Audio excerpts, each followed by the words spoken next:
دلته د روزګان په ورزشي لوبغالي کې د دې ولایت د فوټبال فدراسیون لخوا څخه د روزګان فوټبال غوره لیګ کلنۍ سیالۍ پیل شوې.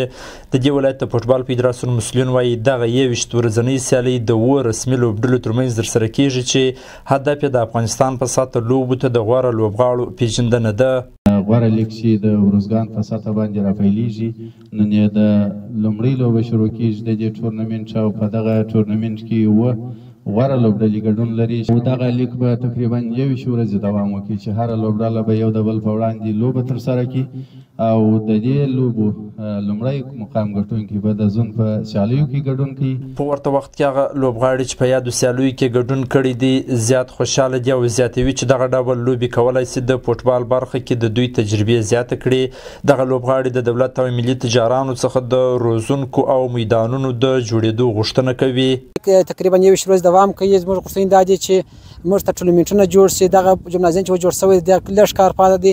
تجاران سم غوښتنه دا ده چې دغه جمنازیم ته جوړ شي زموږ لپاره، بیا به موږ ښه کولی شو دغه وکړو. او ترڅنګ یې زموږ د مسؤلین څخه دا غوښتنه ده چې موږ ته نور ټورنمنټونه جوړ شي او موږ ته سپانسري وکړي. یو میدان لرو، په دغه یو میدان ګین ستا بل نسته، هغه یو کال بل کال موږ د دغه یو میدان استفاده وکړو. په دغه یو کال بل کال ګین کوو، د دغه څه ځو په کندهار کې بازي کوو، د کندهار بیرته راځو. یو شمېر هغه ځوانان چې د یادو لوبو نندارې ته ورغلي دي وایي ورزش کولی شي د ځوانانو ترمنځ یووالی رامنځته کړي. دغه نندارچیان وایي چې د امنیت تامین د دې لامل شوی چې ورزش ته ډېر کسان مخه کړي. ځوانان وینو چې لوبې کوي، نو ډېر خوشحاله یو چې دغه ورزش ته راځي، او دغه مینهوالو څخه غوښتنه کوو چې راسي ځوانان لوبډلې تشویق کړي، همداسې نور کشران ځوانان ورته وهڅوي چې ورزش وکړي. لا ډېر ښه د امنیت دی، موږ هېڅ ویره نه لرو.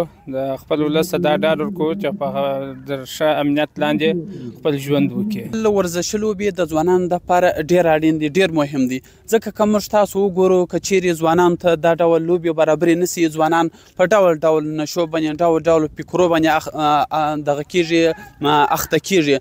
د روزګان د فوټبال فدراسیون مسؤلین وایي هڅه کوي چې د فوټبال برخه کې د شته ستونزو د حل لپاره کوټلي ګامونه واخلي. اسلام الله ولسمل، امید رادیو، روزګان.